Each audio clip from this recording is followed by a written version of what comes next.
ಸನ್ಮಾನ್ಯ ಅಧ್ಯಕ್ಷರೇ, ರಾಜ್ಯ ಸರ್ಕಾರ ಬಡವರ ಪರ, ವಿಶೇಷವಾಗಿ ಈ ಸರ್ಕಾರ ದಲಿತರ ಪರ ಅವರ ಅಭ್ಯುದಯಕ್ಕೆ ನಮ್ಮ ಸರ್ಕಾರ ಬದ್ಧ ಅನ್ನೋ ಮಾತನ್ನ ಹೇಳಿದ್ದಾರೆ.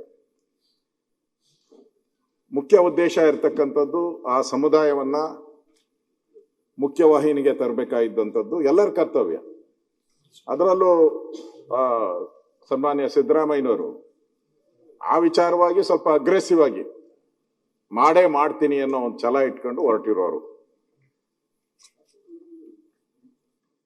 ಈ ಕಾಯ್ದೆನೂ ಕೂಡ 2013ರಲ್ಲಿ ಮುಖ್ಯಮಂತ್ರಿಗಳು ತಂದಿದ್ದಾರೆ. ಕರ್ನಾಟಕ ಪರಿಶಿಷ್ಟ ಜಾತಿ ಉಪ ಯೋಜನೆ SEP ಮತ್ತು TSP ಕಾಯ್ದೆ 2013ರಲ್ಲೂ ಜಾರಿಗೆ ತಂದಿದ್ರ. ಕಾಯ್ದೆ ಏನೋ ಜಾರಿಗೆ ಬಂತು. ಕಾಯ್ದೆ ತರಬೇಕಾದ್ರೆ 2013ರಲ್ಲಿ ಸಿದ್ದರಾಮಯ್ಯನವರಿಗೆ ಇದ್ದಂತ ವಿಷನ್, ಆ ಕಳಕಳಿ 2026ಕ್ಕೆ ಕಾಣೆಯಾಗೋಯ್ತು. ಆ ವಿಷನ್ ಅವಾಗಿತ್ತು, ಈ ಹಣ ಆ ದಲಿತ ಸಮುದಾಯಕ್ಕೆ ಹೋಗ್ಬೇಕು, ಇದು ತಪ್ಪಬಾರ್ದು, ಎಲ್ಲೂ ಹೋಗ್ಬಾರ್ದು ಅನ್ನೋ ವಿಷನ್ ಇಟ್ಕೊಂಡು ಆ ಕಾಯ್ದೆಯನ್ನ ಮಾಡಿದ್ರು. 2026ಕ್ಕೆ ಬೇರೆ ಒತ್ತಡ, ಆ ಒತ್ತಡದ ಫಲವಾಗಿ ಆ ಕಾಯ್ದೆಗೆ ಎಳ್ಳು ನೀರು ಬಿಟ್ಬಿಟ್ರು. ಕ್ಲಿಯರ್ ಆಗಿದೆ ಆ ಕಾಯ್ದೆಯಲ್ಲಿ, ಆ ಸಮುದಾಯಕ್ಕೆ ಆರೋಗ್ಯಕ್ಕೆ ದುಡ್ಡು ಕೊಡಬೇಕು, ಆ ಕೇರಿಗಳು ಯಾವ್ಯಾವ ಆ ಸಮುದಾಯ ವಾಸ ಮಾಡ್ತಾರೋ 40% ಇರುವಂತ ಆ ಸಮುದಾಯಕ್ಕೆ ಆ ಭಾಗದಲ್ಲಿ ಅಭಿವೃದ್ಧಿ ಆಗ್ಬೇಕು. ಜನರಲ್ ಬಡ್ಜೆಟ್ ಎಲ್ಲ ಆಗುತ್ತೆ, ಜನರಲ್ ಬಡ್ಜೆಟ್ ಅಲ್ಲ. ಈಗ ನಿಮ್ಗೆ 100 ರೂಪಾಯಿ ಕೊಟ್ರು ಅಂತ ಇಟ್ಕೊಳ್ಳಿ, ಇವಾಗ ನನಗೆ 100 ರೂಪಾಯಿ ಕೊಟ್ರು ಅಂತ ಇಟ್ಕೊಳ್ಳಿ, ಆ ಸಮುದಾಯಕ್ಕೆ 125 ರೂಪಾಯಿ ಕೊಡಬೇಕು ಅಂತ ಇರೋದು. ಏನ್ ಪರ್ಸೆಂಟೇಜ್ ಇದೆ ಅದಕ್ಕೆ ಜಾಸ್ತಿ ಕೊಡಬೇಕು ಅಂತ ಇರೋದು. ಇವರು ಅದನ್ನ ಎಳ್ಳು ನೀರು ಬಿಟ್ಬಿಟ್ರು. ಇಲ್ಲಿ ಇವತ್ತು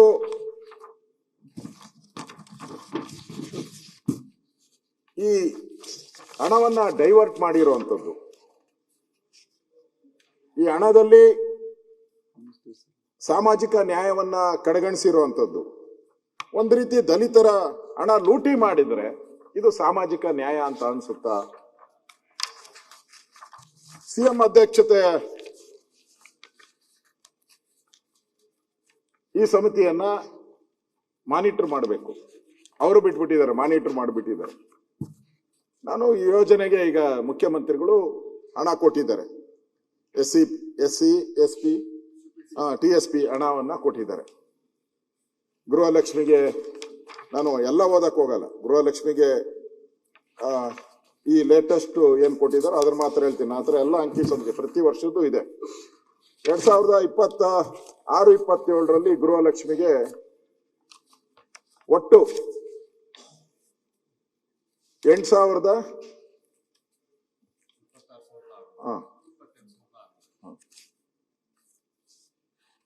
8,296.32, ಶಕ್ತಿ ಯೋಜನೆಗೆ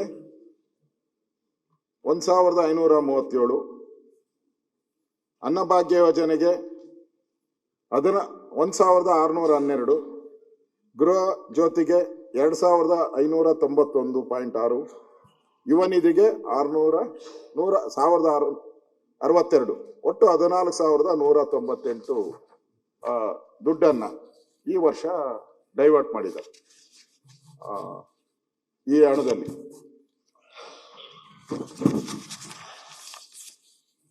ಒಟ್ಟು 4 ವರ್ಷದಲ್ಲಿ, ಇವಾಗ ಬಂದಿದ್ದೀರ ನಿಮ್ದೇ ಸಬ್ಜೆಕ್ಟ್, ಒಟ್ಟು 4 ವರ್ಷದಲ್ಲಿ 23-24ರಲ್ಲಿ 11,144 ಕೋಟಿ ಹಣವನ್ನ ತಗೊಂಡಿದ್ದಾರೆ. SC/ST ಹಣವನ್ನ. 24-25ರಲ್ಲಿ 14,282.68 ತಗೊಂಡಿದ್ದಾರೆ. 25-26ರಲ್ಲಿ 13,433.84, 26-27ರಲ್ಲಿ 14,198.90. ಅಂದ್ರೆ ಹೋಗ್ತಾ ಜಾಸ್ತಿ ಆಗ್ತದೆ. ಟೋಟಲ್ ಎಷ್ಟು ತಗೊಂಡಿದ್ದಾರೆ SC/ST ಹಣನ ಅಂತ ಹೇಳಿದ್ರೆ ಒಟ್ಟು 53,000 ಹೇಳ್ತಾರೆ. ಸಿದ್ದರಾಮಯ್ಯನವ್ರು ಒಬ್ಬರೇ ತಗೊಂಡಿರೋದು 53,059.45. ಸಿದ್ದರಾಮಯ್ಯನವರೊಬ್ಬರೇ ಈ ದಲಿತರಿಗೆ ಸೇರಿದಂತ ಹಣವನ್ನ 59.45 ಕೋಟಿ ರೂಪಾಯಿ ಹಣವನ್ನ ತಗೊಂಡಿದ್ದಾರೆ. ಇದು ಅವರ ಸಾಮಾಜಿಕ ಕಳಕಳಿ. ಬಡ್ಜೆಟ್ ಅಲ್ಲಿ ಎಷ್ಟು ಕೊಟ್ಟಿದ್ದಾರೆ?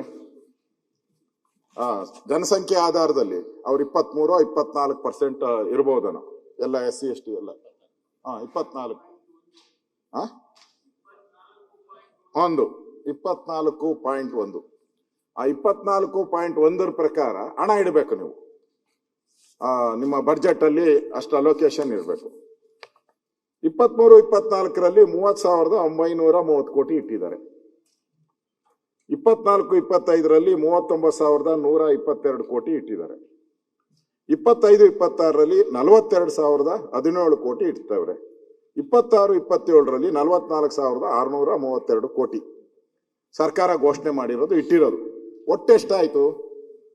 1,56,701 ಕೋಟಿ. ಪರಮೇಶ್ವರ್ ಅವರು ನಿಮ್ಗೆ ಇಟ್ಟಿರೋದು ದುಡ್ಡು 1,56,701 ಕೋಟಿ ಮೀಸಲಿಟ್ಟಿರೋದು. ಮುಖ್ಯಮಂತ್ರಿಗಳು ಏನ್ ಮಾಡಿದ್ರು?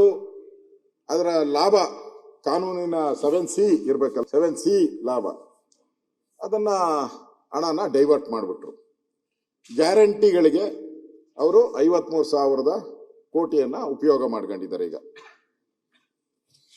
ಘೋಷಣೆ ಮಾಡಿದ್ದು 1,56,00,000, ಅದರಲ್ಲಿ 53,000 ಕೋಟಿಯನ್ನ ತಗೊಂಡಿದ್ದಾರೆ.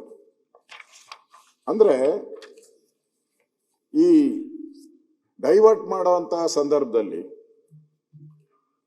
ಸರ್ಕಾರ, ಯಾರು ಮಂತ್ರಿಗಳಿದ್ರು ದಲಿತ ಸಂಬಂಧಪಟ್ಟಂತವ್ರು, ದಲಿತ ಸಮುದಾಯದ ಗೌರವಾನ್ವಿತ ಮಂತ್ರಿಗಳು ಒಬ್ರು ಬಾಯ್ ಬಿಡ್ಲಿಲ್ಲ. ನಮ್ ಜನಾಂಗಕ್ಕೆ ಅನ್ಯಾಯ ಆಗಿದೆ ಅಂತೇಳಿ ಒಬ್ರು ಬಾಯ್ ಬಿಡ್ಲಿಲ್ಲ.